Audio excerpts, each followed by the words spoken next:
നട്ടെല്ലായി നിലകൊള്ളുന്ന പൂർവ്വ വിദ്യാർത്ഥികൾക്കായി ഇന്ന് നാം ഇവിടെ ഒരു ദിവസം വിദ്യാർത്ഥികളെ സംബന്ധിച്ചിടത്തോളം വിവിധങ്ങളായ മേഖലകൾ കായിക കലാവിനോദ മത്സരങ്ങളുടെ സമയങ്ങളും മൂലം ഒരു ന്യൂജൻ സ്കൂളുകളൊക്കെ നമ്മുടെ നാട്ടിൽ ഉണ്ടായി തുടങ്ങി. അതുപോലെ എല്ലാ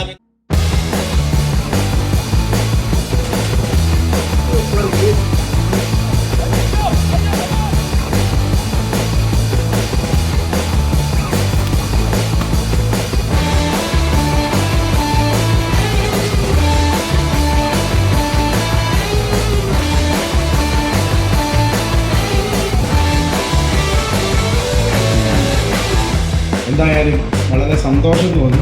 അതോടൊപ്പം തന്നെ ഓരോ